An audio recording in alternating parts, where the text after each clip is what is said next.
text exchange. I figured we'll just jump right into it.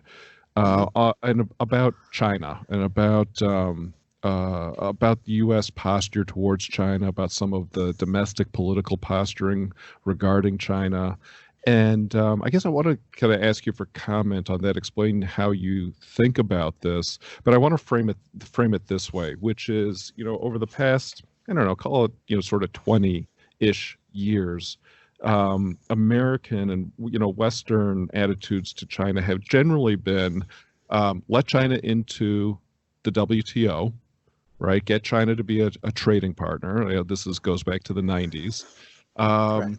And the next thing you know, China is going to be fully integrated into the sort of quote unquote rules-based liberal order that was created after World War II, and it'll be fantastic. And we'll get to they'll open their markets, we'll open our markets, and we'll all walk hand in hand off into the sunset. That turned out not to be true. I mean, our major export to China, it turns out, has been the American middle class, and this has been arguably, I don't know, maybe the place where President Trump has been most successful in broadly changing attitudes on a particular major issue. The way people think about China, the way people talk about China is quite different, even on the center left in some ways, than it was, let's say, before 2015 or even into 2016.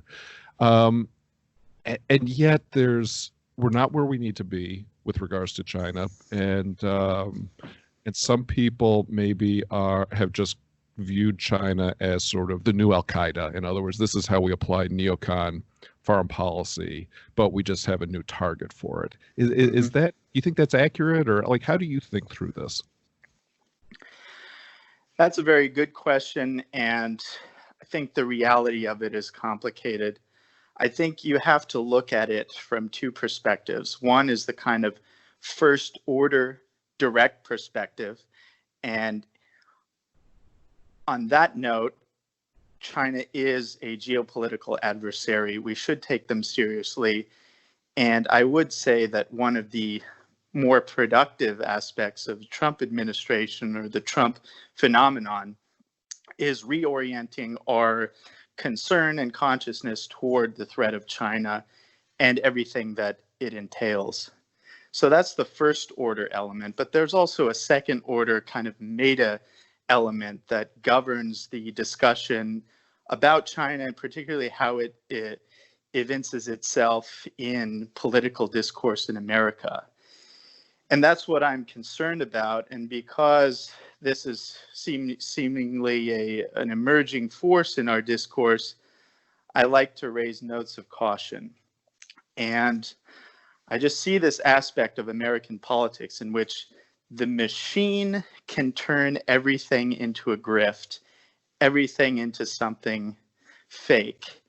And there used to be this dimension to focusing on China, which is not just pointing to the direct threat, but to kind of deflect a little bit from the even more disastrous attention focused on the Middle East. And because of that, it had a kind of signaling function that said to the person you were arguing with, I'm not with this group that is so obsessed with going to war in the Middle East. And that was a very positive dimension to sort of the China rhetoric, over and above the kind of significance of focusing on China itself.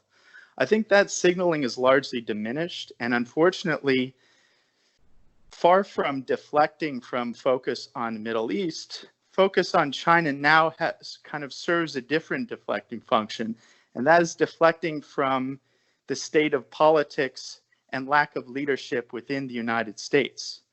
Because we always have to remember those two things are connected. The rise of China was facilitated by the corruption, incompetence, and stupidity of our leadership class. And we have to be very careful not to let this new focus on China, which is emerging as a consensus, not only on the right, but also in the Democrat Party, despite what people say, we have to be very careful not to let that deflect from the number one problem, which is not our geopolitical relationship with China, but rather the complete lack of leadership in the United States. Is it? I guess. How would you? Yeah, but leave it. Let's leave aside sort of the neoliberal sort of left side of the political sphere in America for just a second, and say, like, what does the taxonomy look like on the right?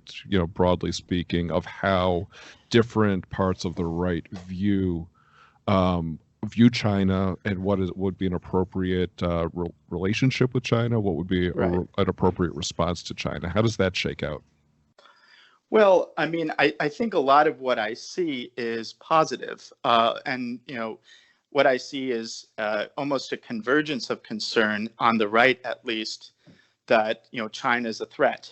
And this is a good thing, but kind of what I was saying earlier, this is also a cause for concern.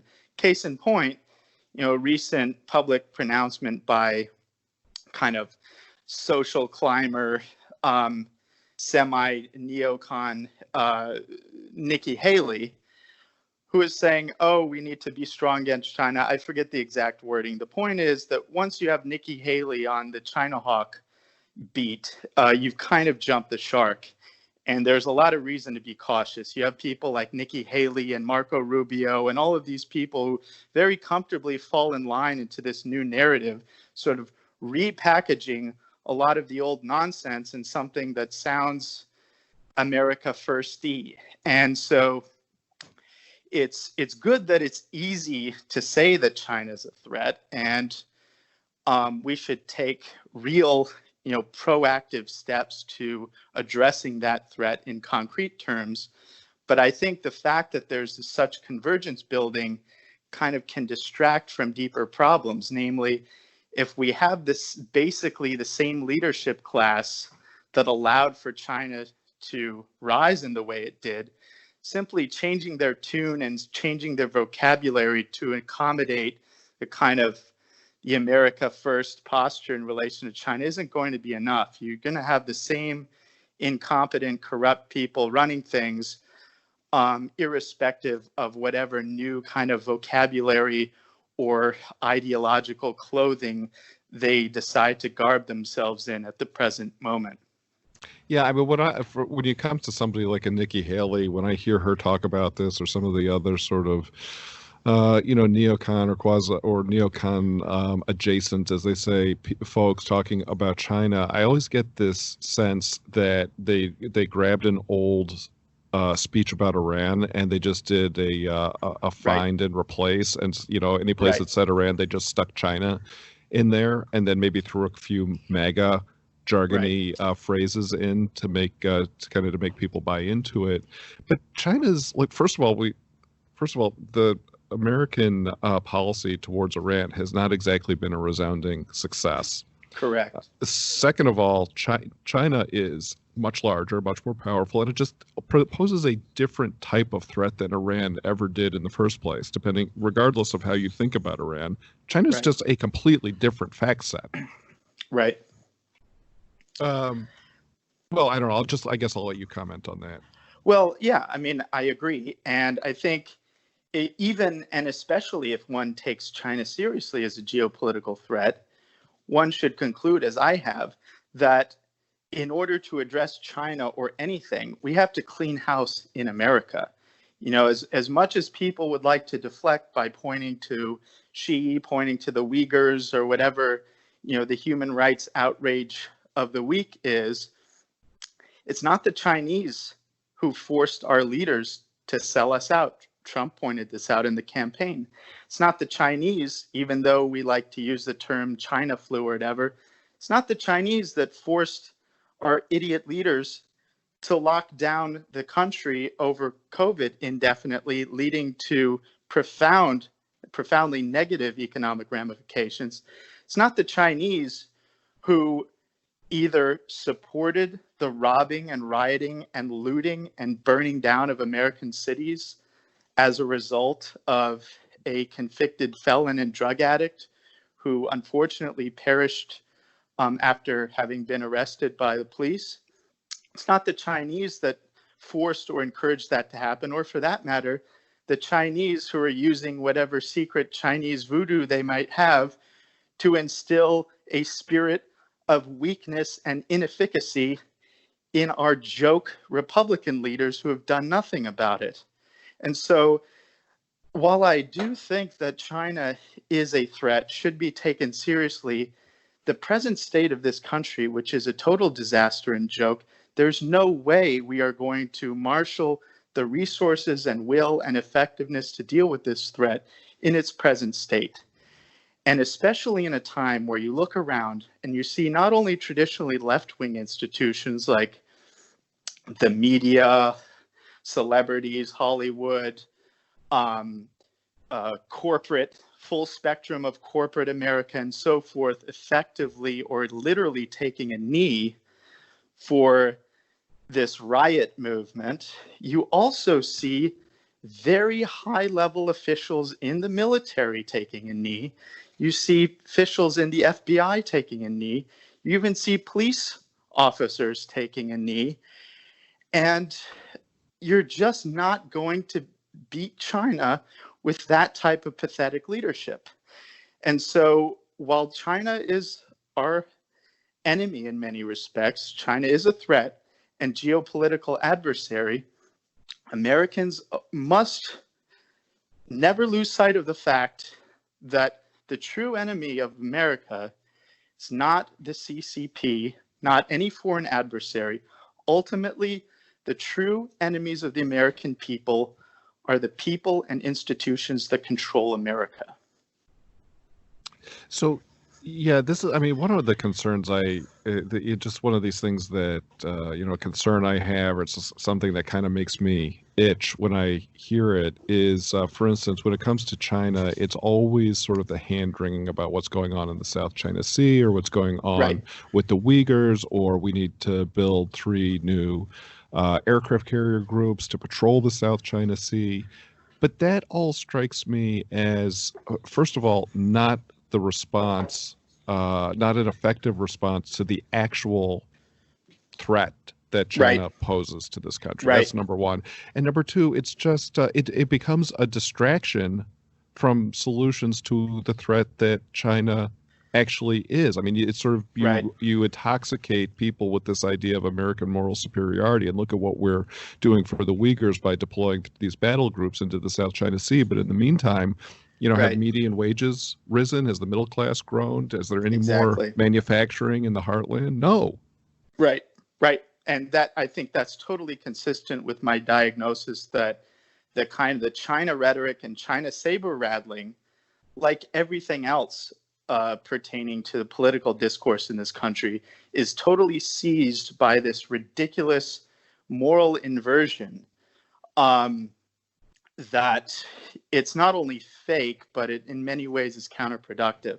Just concretely, what I mean by that is, back when Russia was the big, the big evil, which is not too long ago, you heard calls that, we need to be more aggressive against Putin. Putin and Russia are evil because Putin does not embrace gay rights with the alacrity of the United States State Department. Therefore, Russia is evil, and that justifies whatever kind of, absurd operation, someone cooked up in Langley in order to frustrate, Russia in Crimea or something like that.